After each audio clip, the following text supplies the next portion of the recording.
Hey, welcome to Park Notes. I'm Parker Sedecase. I'm a philosopher and theologian, and this is a channel where I help you study and think more deeply. In this video, I'm going to show you how you can keep your own personal dictionary in order to help you increase your vocabulary and understand new concepts. So make sure you watch the full video because I'm going to go over the mechanics of how you can go about keeping your own personal dictionary. And I'll give you 2 ways that you can go about finding the new words to put in your own personal dictionary. This video is sponsored by Skillshare, but more on that later. Let's jump right in. I'm going to help you increase your vocabulary by using a notebook. And maybe not just increase your vocabulary, but become an expert wordsmith. The notebook method is very simple. It's just creating your own dictionary from the Latin dictionarius, which means book of words. That's it. You're going to find new words, words that you like, words that you previously did not know, words that are intriguing to you or difficult. You're going to collect them and you're going to put them in your own dictionary. Having them all collected in one place will help you study these words, help you reflect back on these words, help you ruminate and chew on them, help you understand their historical origin, and this will bring them to the forefront of your mind so you can then use them throughout your day. Now, just a quick disclaimer, don't use this method in order to make yourself sound smart, and don't throw around a bunch of words that you don't understand. This is a channel where I help you study and think more deeply, so think about these words, study these words,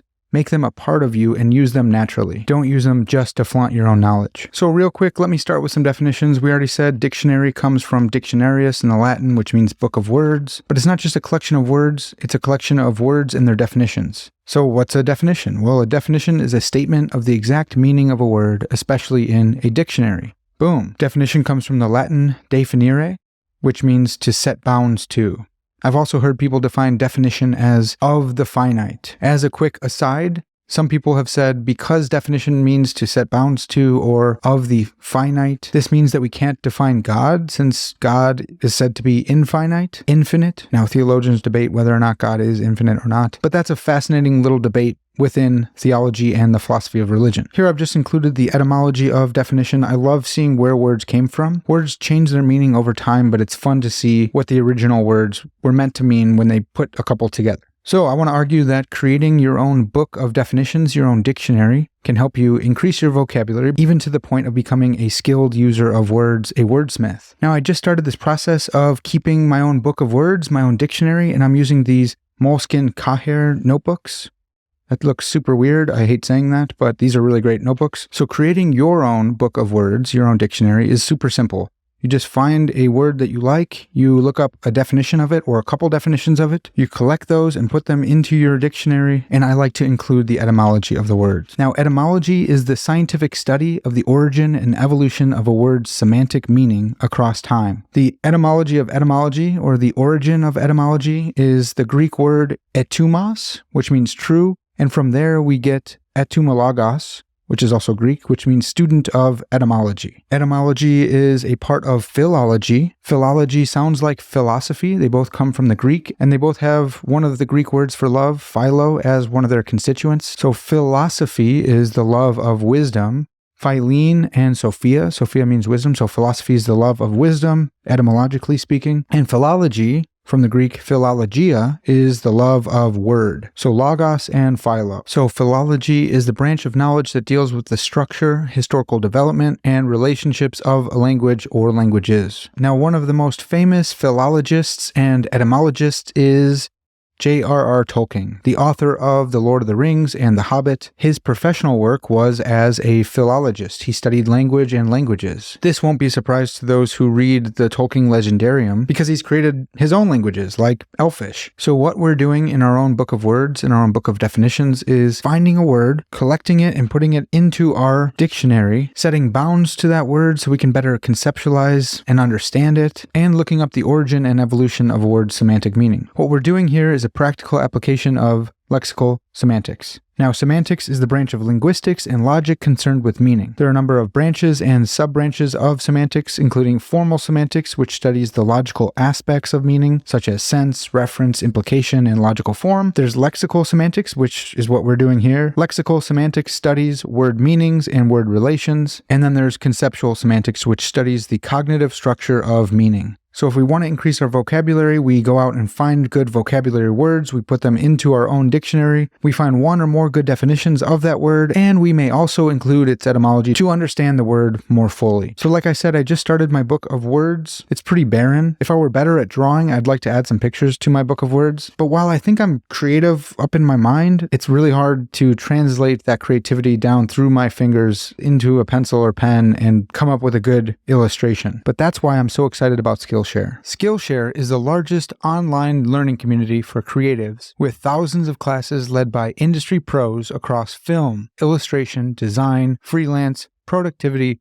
and more. This new year, invest in yourself and your goals by starting a learning journey on Skillshare to take your career, skills, or side hustle to the next level. If you're not sure where to start, Skillshare has designed learning paths to help you get from novice to pro in no time. These learning paths are hand-picked classes meant to be taken in order that build on one another, reinforcing lessons. They're available in a range of experience levels from beginner to advanced and a variety of categories including design, productivity, tools, and software like Procreate and Blender, marketing, and more. So I recently started on one of the learning paths for hobbyists. And since I want to learn to draw in my notebooks, I started the learning path, Discover the Art and Science of Drawing.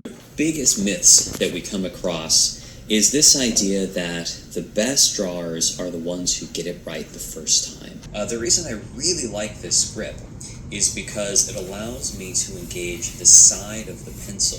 So when you see me draw in a few minutes, you're going to see me making these incredibly light, soft strokes, and that's because it's really easy to engage the side of the pencil. And so this allows me to make broader, hazier lines at the beginning. And I already feel like I've leveled up a ton in my drawing game. So I'm super excited because Skillshare is offering the first 500 people to use my link a 1-month free trial of Skillshare. That's crazy. You can find that link in the description or in the pinned comment. So come join Skillshare with me and start your own learning journey today. So the goal of this notebook is to increase your vocabulary as you progress towards becoming a wordsmith. So then where do we go about finding new words? Well, there's probably a lot of different ways, but I want to give you just 2 ways to find new words. The first way is just reading good books.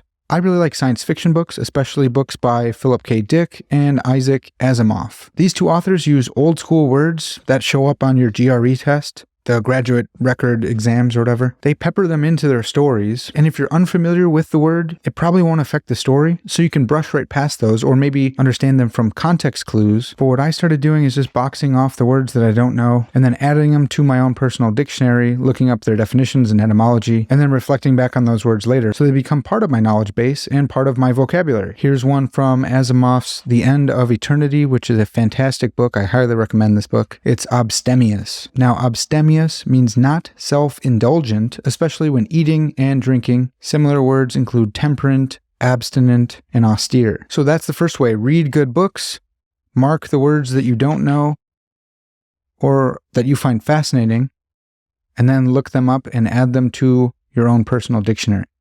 Find authors that you enjoy who write with a larger vocabulary than you're used to, and then you can find a lot more words for your own personal dictionary. The second way to find new words for your personal dictionary is to pick up a vocab list or a set of vocab flashcards. I grabbed this set of vocabulary words to study for my GRE test. It's got 500 essential words for the verbal portion of the GRE.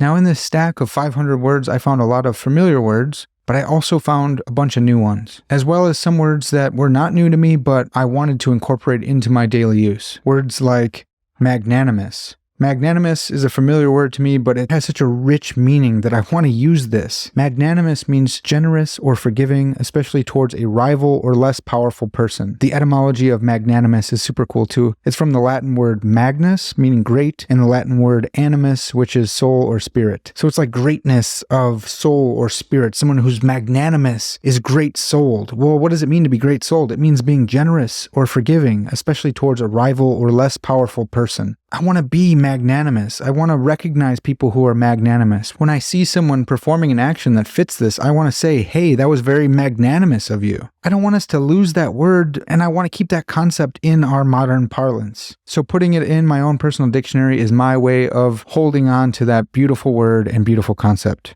So that's it. The idea is very simple. Create your own dictionary to increase your vocabulary and to help yourself become a proper wordsmith. I find my words from vocab lists as well as from the books that I read, and sometimes I'll even give the example from the book where I found it. So here I have prestidigitation, which is impossible to say, which is magic tricks performed as entertainment. It comes from the French preste, nimble, Latin digitus, finger, in English, Asian. So I have the definition, I have the origin or etymology, but I also included the section from The End of Eternity where I found it. This is a fun way to see the word in context and also to remember where I found it and remember that I read this book, The End of Eternity. So you might also consider adding passages to your own dictionary from where you found the words. Now let me just give one more example and then we'll be done here.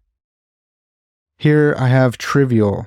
Trivial means of little value or importance. This is a very common word, but it demonstrates how language shifts over time, how words take on new meanings, and sometimes the opposite of what they originally meant. So take for instance the origin of trivial. It's from the Latin trivium, which moved to medieval Latin trivialis, and then became the English word trivial. And in late Middle English, it meant belonging to the trivium. So what's the trivium? Well, if you took the modern definition of trivial, you'd think that trivium is something of little value or importance. It actually refers to the first three of the 7 liberal arts: grammar, rhetoric, and logic. Trivium comes from the Latin tri and via, meaning 3 road.